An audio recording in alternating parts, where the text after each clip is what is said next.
Bom dia, irmãos. A paz do Senhor a todos.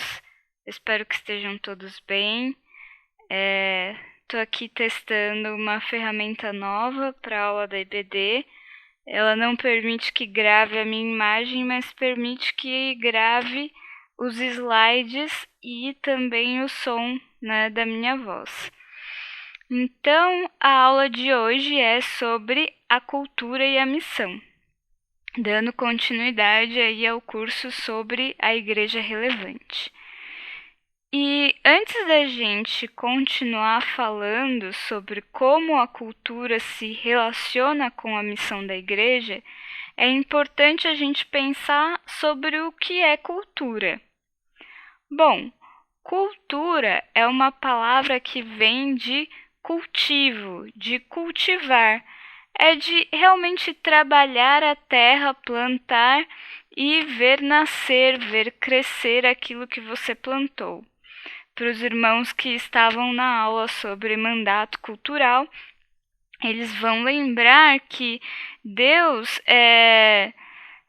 deu ao homem e à mulher a função de crescer e se multiplicar e dominar sobre animais e plantas, e isso nada mais era do que um cultivo da terra, não apenas falando literalmente, não apenas falando de plantar e colher, claro, também falando disso, mas também do cultivo de uma civilização. Então, eles tinham a ordem de cultivar a terra, tanto literalmente plantando e colhendo, quanto em termos de construir uma sociedade que honrasse e glorificasse ao Senhor. Então, cultura vem disso, e por isso que o título daquela aula era Mandato Cultural.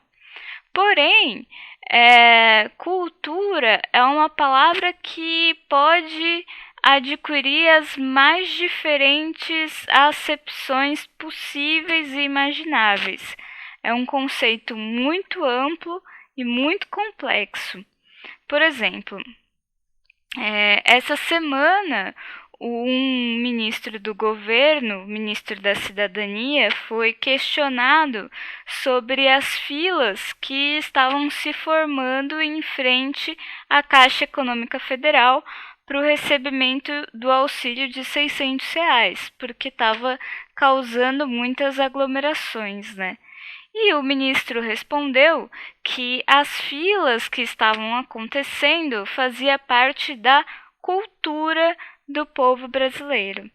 Ou seja, o ministro fez uma referência a um conjunto de hábitos que acabou se refletindo num comportamento característico do povo brasileiro, talvez aí de não respeitar regras ou as regras de distanciamento social para uma fila, né? Agora, se eu pego e falo assim, horas, a produção cultural de Hollywood custa muito dinheiro. Quando eu falo isso, eu não estou me referindo a um conjunto de hábitos ou comportamentos. Eu estou falando especificamente da produção de filmes. A produção cultural de Hollywood é uma produção cinematográfica, né, para o cinema. Então, esses são só alguns exemplos do quanto a palavra cultura pode ser abrangente. Então, só para a gente poder assim nos guiar por uma definição mais concreta, eu trouxe aqui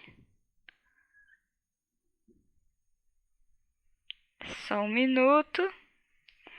O que é cultura? Opa, pera. Aí, pronto. O que é cultura? Trouxe uma definição para a gente poder se guiar aí por uma resposta, apesar do tema ser muito amplo. todo aquele complexo que inclui o conhecimento, as crenças, a arte, a moral, a lei, os costumes e todos os outros hábitos e capacidades adquiridos pelo homem como membro de uma sociedade. Essa é a definição de Edward B. Tylor. Então, quando a gente estiver falando em cultura, a gente está falando de todo esse pacote aí de hábitos, de comportamento, de produção artística, cinematográfica, musical, literária. A gente está falando de leis, de conhecimento, enfim, de tudo que englobe, tudo que possa englobar uma produção humana que envolva aí toda a sociedade, né? E por que é importante pensar sobre cultura? Ora, porque isso está diretamente relacionado com a missão da igreja, de ir a todo mundo pregar o evangelho a toda criatura.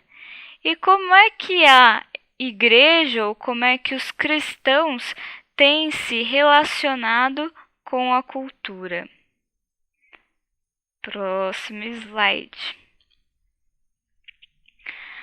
Como os cristãos devem se relacionar com a cultura que nos cerca? Essa pergunta é importante porque a igreja ela já foi acusada no passado e até hoje algumas denominações ainda são de ter se engessado demais, de ter se fechado demais dentro do seu próprio espaço, com a sua própria comunidade, de forma que os cristãos ficaram alheios a tudo o que estava acontecendo ao redor, seja em matéria de política, seja em matéria de costumes, seja, enfim, no que for, os cristãos eles eram vistos como pessoas esquisitas, né? Pessoas alienadas, pessoas que não se misturavam com ninguém, que vestiam roupas diferentes, que muitas vezes tinham um cabelo que não cortava, ou que gente que só usava saia, enfim. Pessoas que tinham hábitos assim totalmente diferentes do que estava acontecendo no mundo. E acabou caindo sobre a igreja a acusação de não se misturar, de não falar a mesma língua das outras pessoas, de só ficar no evangeliquez. Até hoje nós muitas vezes sofremos com isso, então a gente cria uma cultura própria, uma cultura da igreja, e essa cultura não se relaciona com a cultura das outras pessoas. E aí a gente tem um problema de linguagem, ou seja, a gente não consegue se comunicar com as outras pessoas, com as pessoas que não fazem parte da igreja. E isso também acaba prejudicando a comunicação, a proclamação do evangelho.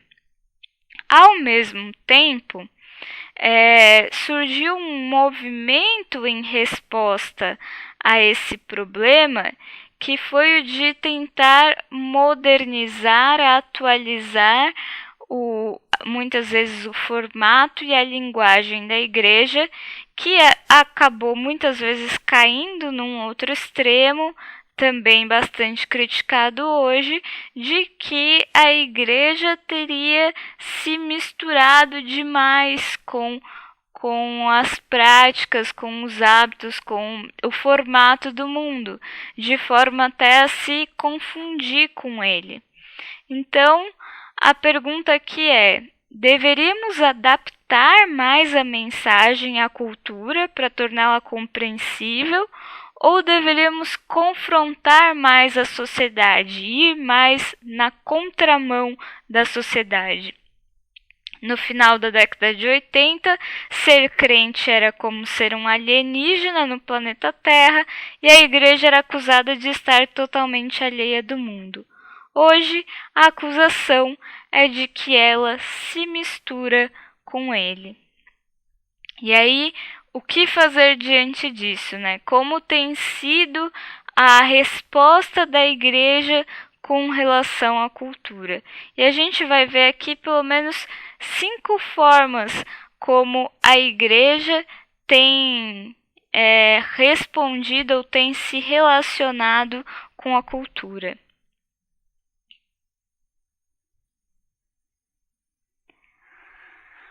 Quais têm sido as respostas culturais da igreja?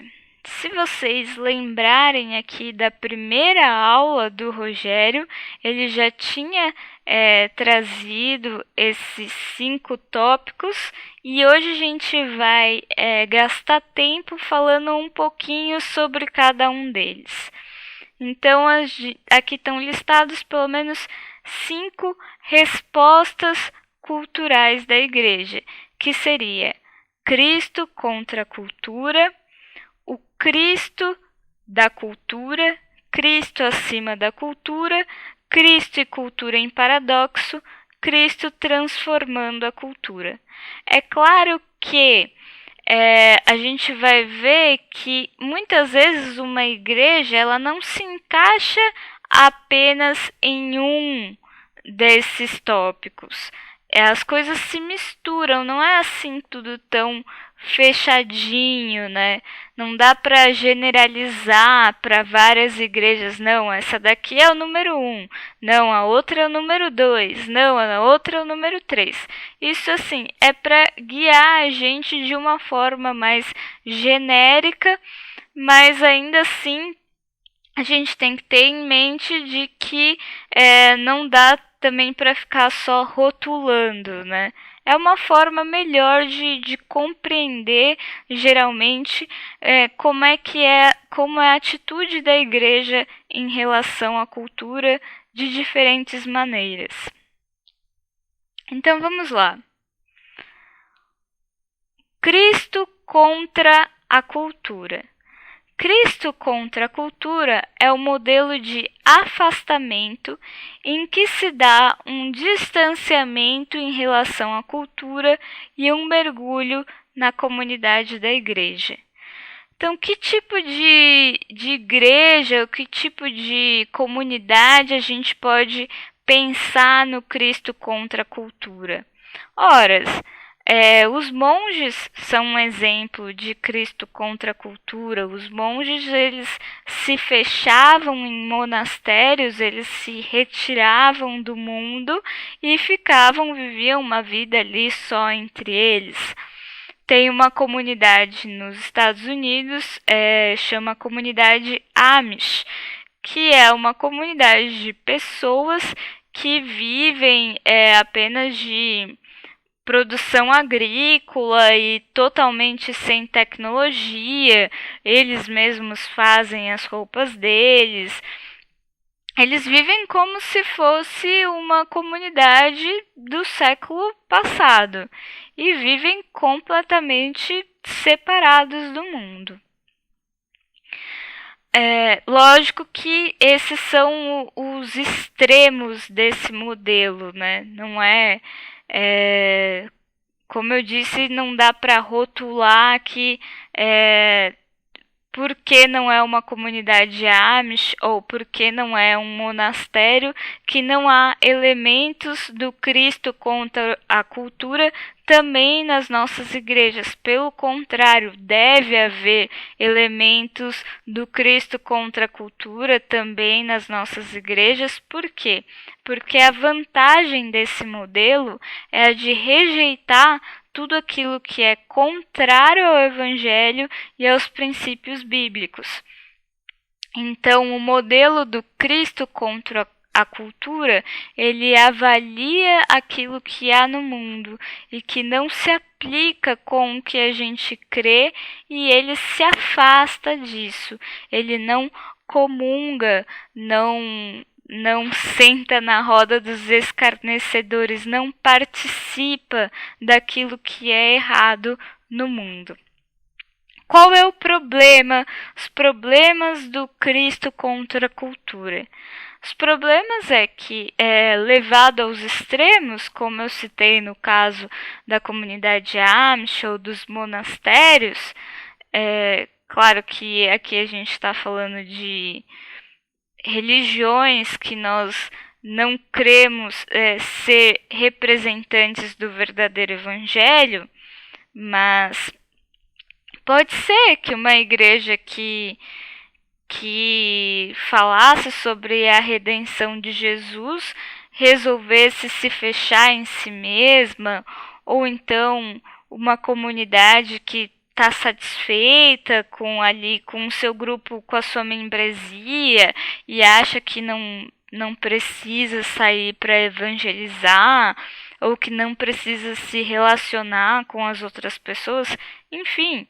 O problema disso é que a igreja acaba se afastando totalmente com relação ao mundo e ela se torna também alheia a tudo que acontece ao seu redor.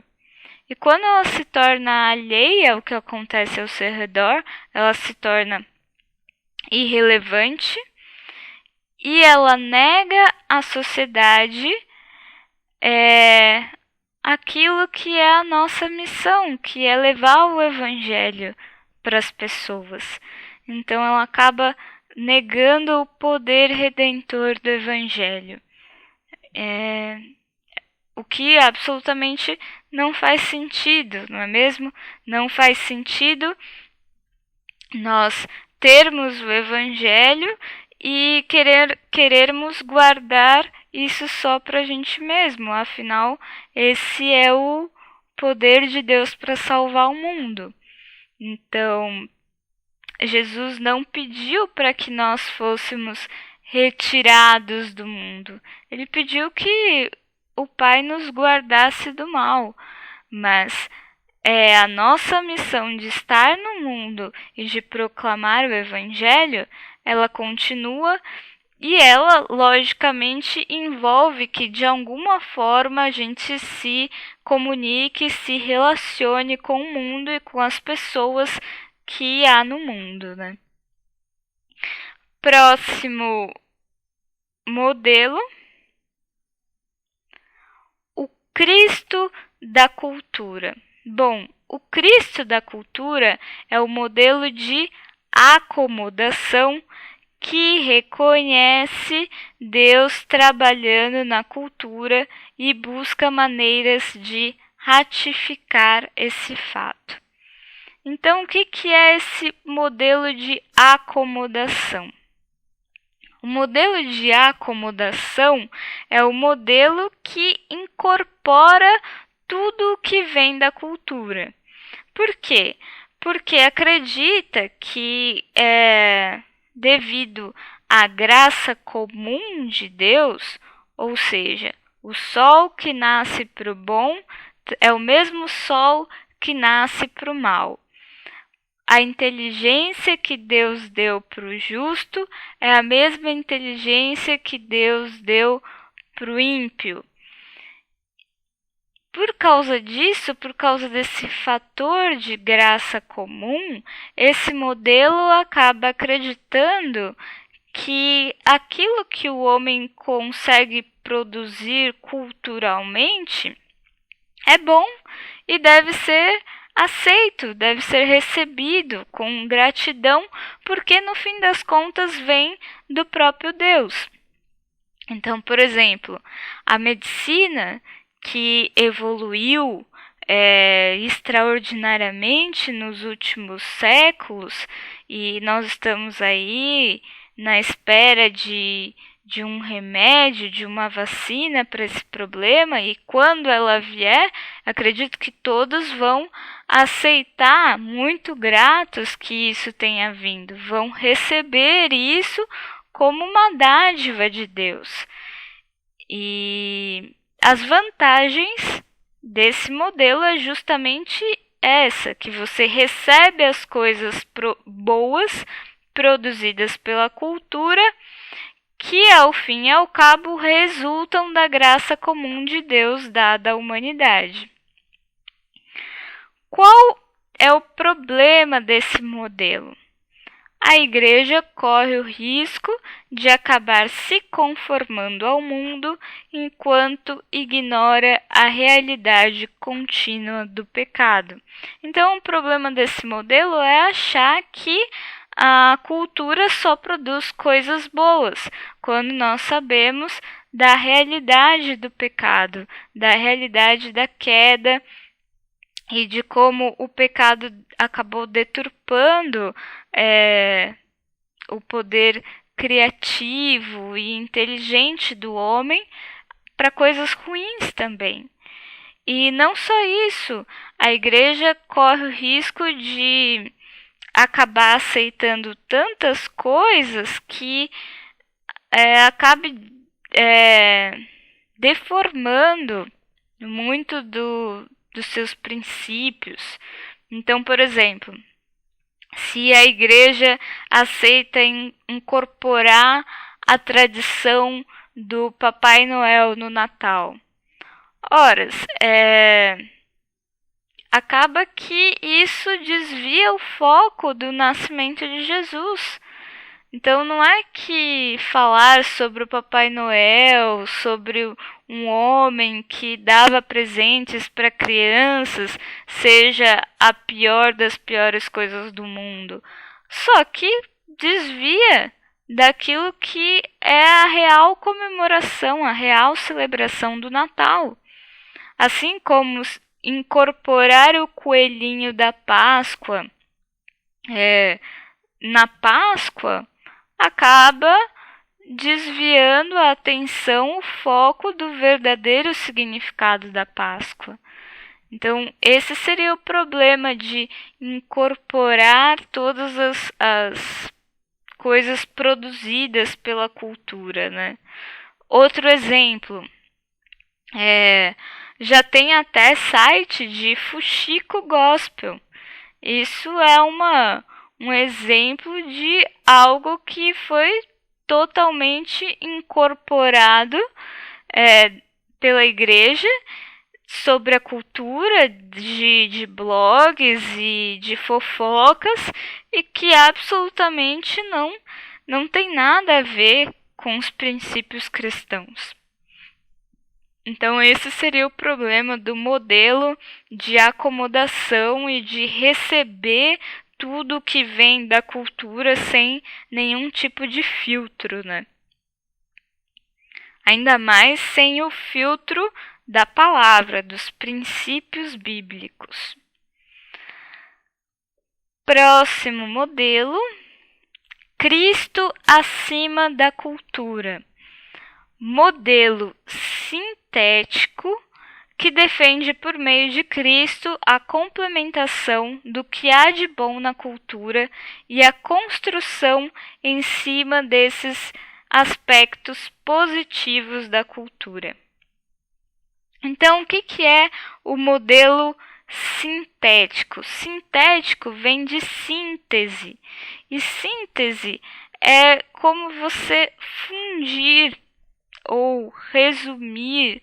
Sintetizar é você juntar de forma resumida algo.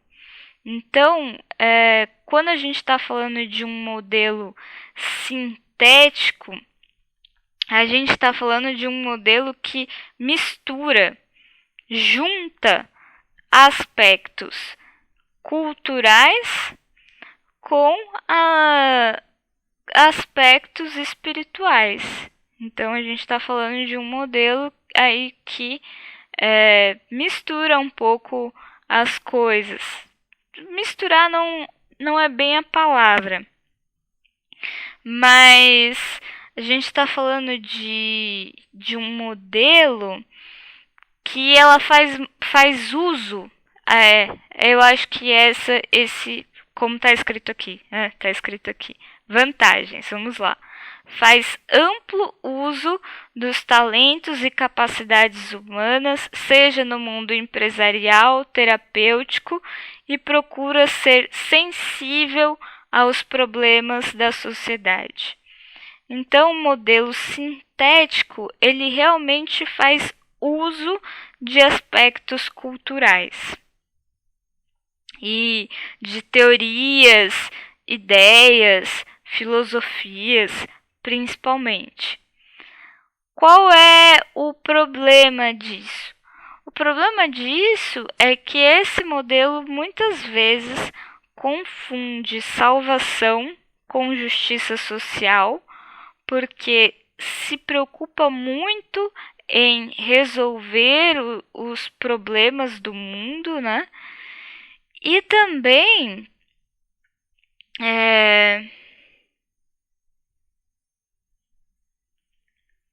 ele vê a cultura,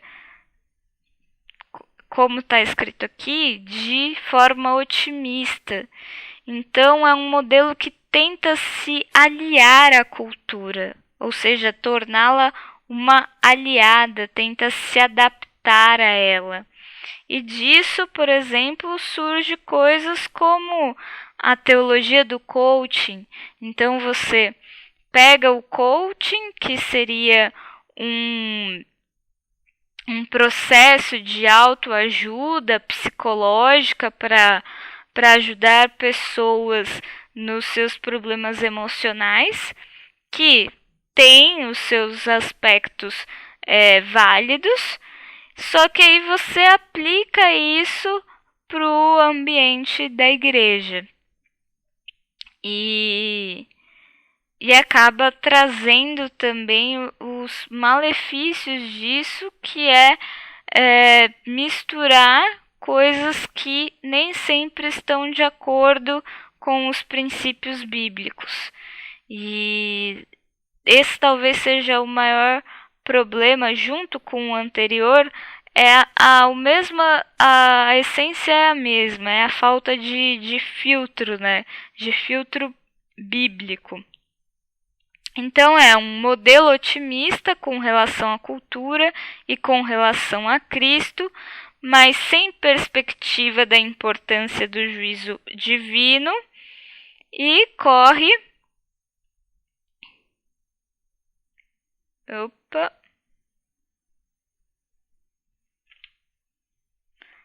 o risco de colocar a busca por relevância acima do evangelho. Então, muitas vezes, o modelo sintético, ele está tão preocupado em ser relevante, tão preocupado em fazer diferença na sociedade, tão preocupado em tentar resolver os problemas do mundo e tentar salvar o mundo com as próprias forças, que pode acabar deixando de lado o evangelho. Próximo modelo.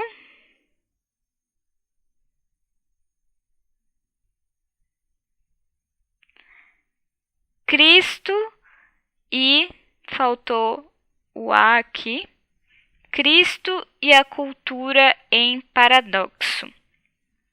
Cristo e a cultura em paradoxo é o modelo dualista que vê os cristãos como cidadãos, faltou o S aqui também, desculpa, de dois reinos diferentes, um sagrado e outro secular.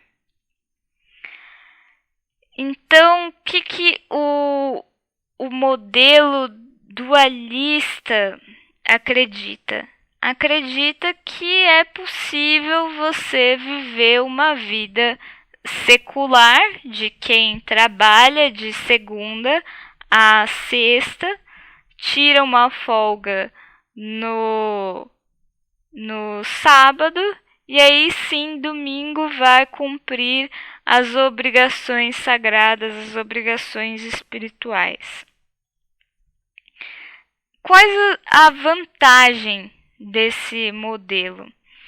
A vantagem desse modelo é que quando você está desanimado com o mundo, desanimado com o país, desanimado com a humanidade, quando você não aguenta mais pagar imposto, você lembra o que Jesus disse quando foi questionado acerca do imposto? Dai a César o que é de César, porque afinal o reino dele não é deste mundo, no sentido de que o cristão não precisa se carregar sobre si o peso de dar um jeito em todos os problemas e todas as injustiças sociais que existem no mundo. Esse tipo de modelo nos lembra que nós somos estrangeiros, que nós estamos aqui de passagem. Eu coloquei aqui, nos lembra que somos estrangeiros e peregrinos na terra, e evita que a igreja seja tentada a transformar os governos humanos em uma teocracia ou a impor padrões bíblicos à sociedade. Mas por que seria ruim impor padrões bíblicos à sociedade? Bom, porque isso não seria uma transformação verdadeira interior a partir do evangelho. Isso seria você obrigar as pessoas a crer e agir da mesma forma que os cristãos, mas não é isso que vai trazer salvação à pessoa, e sim o fato dela se arrepender dos seus pecados e crer de coração em Jesus Cristo. Então, por que o modelo dualista evita que a gente tente nos impor enquanto cristãos a outras pessoas? Porque realmente nos lembra que não adianta a gente querer ganhar ou conquistar esse mundo na base da força, na base do poder, na base do imperialismo.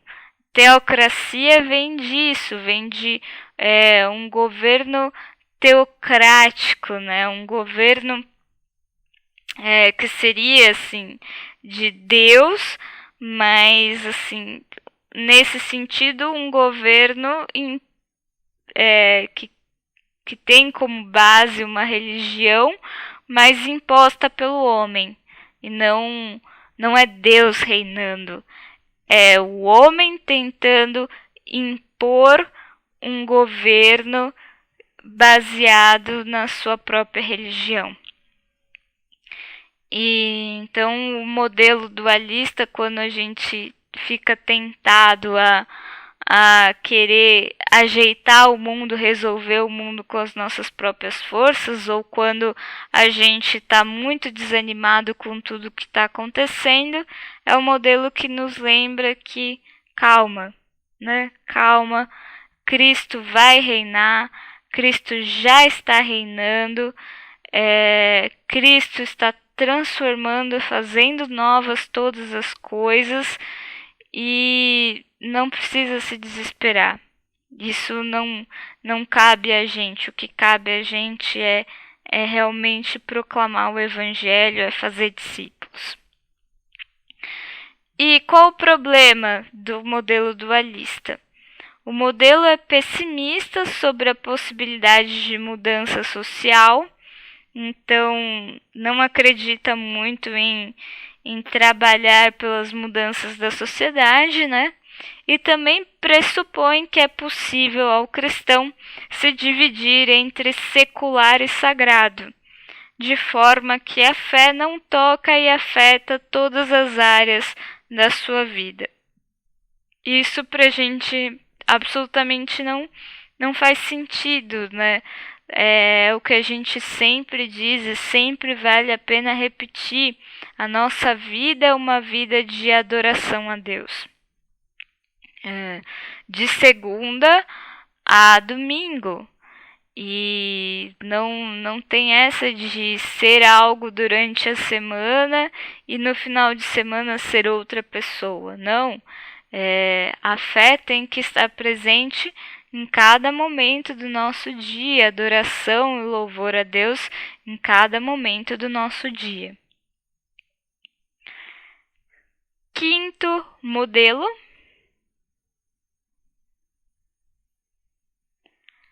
Cristo transformando a cultura. É o modelo conversionista, que busca transformar cada parte da cultura por meio de Cristo. Vantagens: há neste modelo um esforço para transformar a cultura e, dessa maneira, transformar também o mundo. Então, no que consiste o modelo conversionista ou o modelo que busca transformar a cultura? Esse modelo trata realmente do engajamento cultural cristão. Então, o que seria isso? Se eu tenho um talento para escrever, se eu trabalho escrevendo, escrevendo livros de romance, ao invés de eu ser uma escritora que escreve um romance totalmente fora dos princípios da cosmovisão cristã, por exemplo, um romance como 50 Tons de Cinza, eu vou escrever romances que estejam permeados por princípios cristãos. Então, eu vou exercer a minha atividade profissional, seja como escritora, seja como padeira, culinarista, seja como uma fabricante de móveis, eu vou desenvolver o meu trabalho com uma lente. E essa lente é a lente da forma como eu enxergo o mundo, que é através dos princípios bíblicos. Então, esse é o meu óculos, essa é a minha maneira de ver o mundo. E é com os princípios bíblicos, e é assim que eu vou pôr em prática também as funções que eu desempenho no mundo, seja me relacionando com as pessoas, seja no meu trabalho, seja com a minha família. Eu vou agir de forma que as minhas atitudes ou a minha forma de desempenhar as minhas funções, elas têm um impacto na sociedade, elas têm um impacto ao meu redor. Qual é o problema disso? O problema é que corre o risco de eu acabar priorizando o engajamento profissional e cultural em detrimento do envolvimento e desenvolvimento da igreja. Então, o que acontece? Muitos cristãos vão se engajar de tal forma, por exemplo, em serem bons profissionais cristãos ou em produzirem algum material cultural que tenha princípios cristãos, seja um livro de literatura, seja uma peça musical, seja um filme de cinema, que podem acabar deixando de lado o envolvimento, o compromisso com a igreja local, né? É fácil, uma linha tênue, acabar substituindo uma coisa pela outra, e pode denotar até uma certa idolatria do coração quando a gente passa a priorizar um sucesso artístico ou profissional e acaba esquecendo que, na verdade, esse engajamento cultural ele é só uma maneira de aproximação para a proclamação do Evangelho. Ele é um instrumento, ele é uma ferramenta, ele não é um fim em si mesmo. Não é algo que a gente vai fazer apenas para obter sucesso, ou dinheiro, ou reconhecimento, do tipo, nossa, olha quantos livros ela vendeu milhares de livros. Não, se Deus abençoa um escritor para que ele consiga produzir um bom livro com princípios cristãos, e isso acaba vendendo para várias pessoas, a ideia é de que, através desse trabalho, de alguma forma, o nome de Deus vai ser louvado, vai ser exaltado, e ele vai ter a oportunidade de testemunhar sobre o Deus que fez diferença na vida dele, que é o Deus com o qual ele se relaciona, para poder estar produzindo aquele material da forma como foi feito. E para que aquele material também possa abençoar outras pessoas. Qual é o outro problema do modelo conversionista? É que pode dar um valor excessivo à política como meio de mudar a cultura.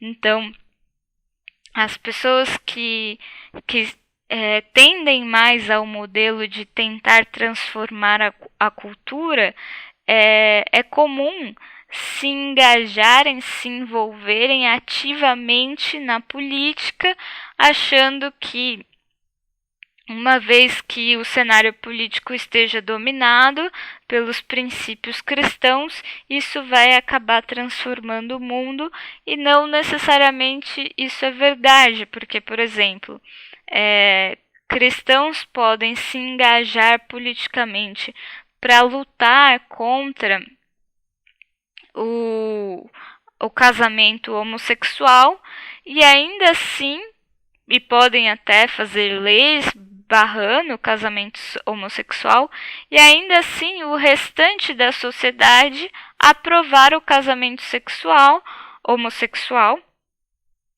porque já faz parte da cultura dos filmes e das séries que sempre mostram casais homossexuais, e de forma que isso vai modificando o entendimento que as pessoas têm, e elas acabam aceitando e até militando por isso, ainda que de repente os cristãos consigam ter uma vitória no que diz respeito às leis sobre casamento homoafetivo, né?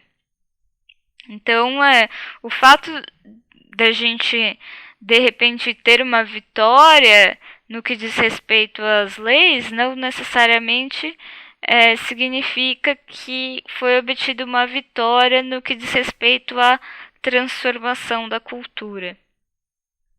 E o engajamento político intenso, né, dos cristãos tem levado a rachas entre nós mesmos e, enfim, a uma polarização muito, muito intensa, né? Então não é claro que não é errado o cristão ser uma pessoa consciente politicamente. É claro que não é errado ele procurar saber sobre o que acontece no país, mas nós temos visto isso passar da conta, né? Não sei aqui quem concorda ou não, mas pelo menos é essa percepção que eu tenho. Então, diante de todos esses modelos aí, com seus prós, seus contras, suas vantagens e seus problemas, qual é, afinal, a forma como a igreja deveria se relacionar com a cultura? E o Timothy Keller vai dizer que o caminho para engajar a cultura da melhor forma possível é um equilíbrio cuidadoso entre várias polaridades.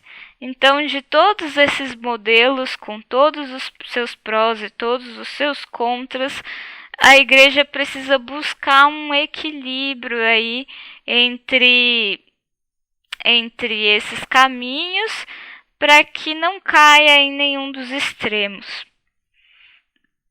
E um esquema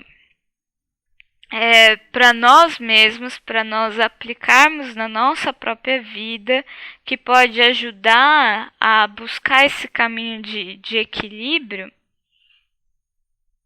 Eu retirei aqui, toda vez que eu mexo aparece o negócio de apresentação, mas depois que sair vocês vão conseguir ver aqui embaixo, tem, aqui apareceu de novo, referência. É um link do YouTube, do canal Dois Dedos de Teologia, falando justamente, o tema é exatamente os 3 R's do cristão com a cultura. Também eu peguei o Rogério, passou uma vez pra gente num retiro, e é um vídeo de 5 minutinhos. Depois eu vou mandar para vocês os slides, é só clicar no link que vai redirecionar. Vale a pena assistir. É uma forma muito prática de pensar no nosso dia a dia como nós mesmos podemos nos relacionar com a cultura, que é os 3 R's do cristão com a cultura. R de receber, R de rejeitar e R de redimir.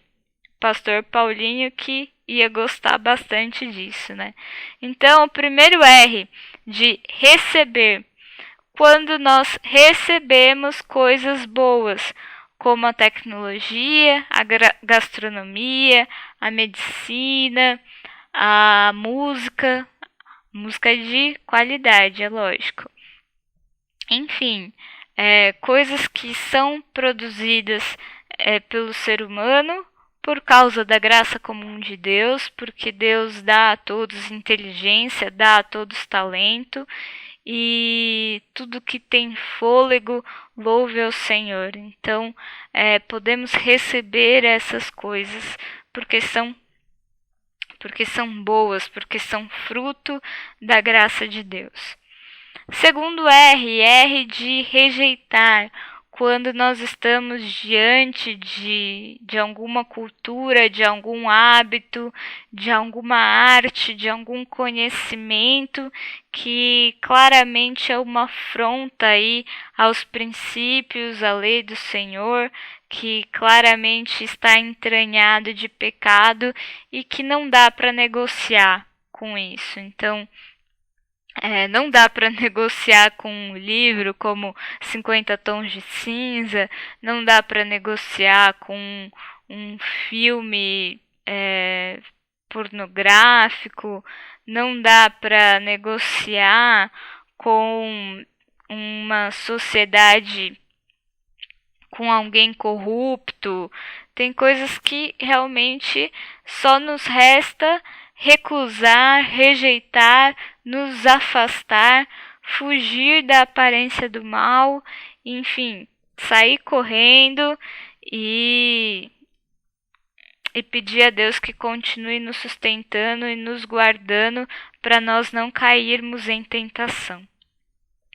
E o terceiro R, o R de redimir, quando modificamos a cultura de forma que não tomamos a forma do mundo, mas somos renovados pela transformação do entendimento, que, por sua vez, causa impacto no mundo.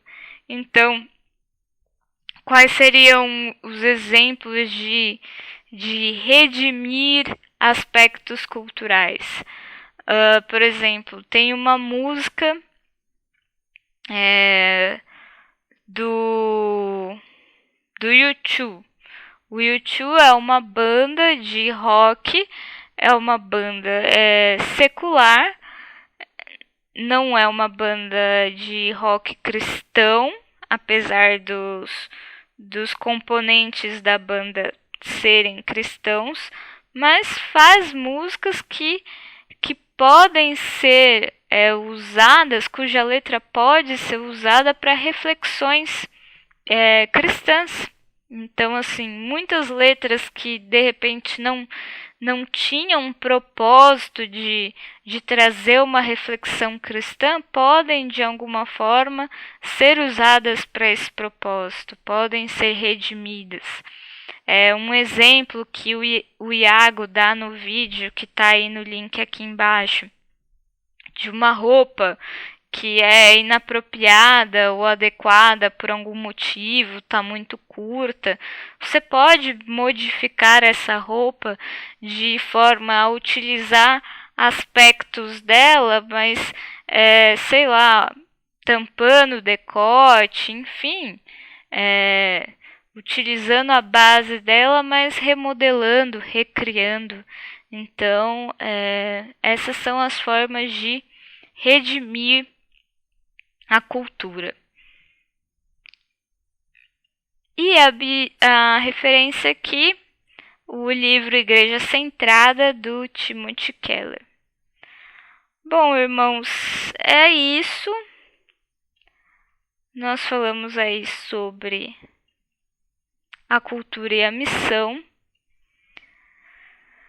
É importante para a gente continuar pensando aí como a igreja se relaciona com a sociedade, como a igreja se comunica, como a igreja tem proclamado o evangelho, se a gente tem se fechado demais entre nós mesmos, ou se a gente tem aberto mão demais dos nossos princípios, e continuar sempre buscando a Deus para que nos dê sabedoria, para que nos dê discernimento, para que nós saibamos discernir aquilo do que é bom daquilo que é mal, e vivermos sempre uma vida que exalte o nome de Deus.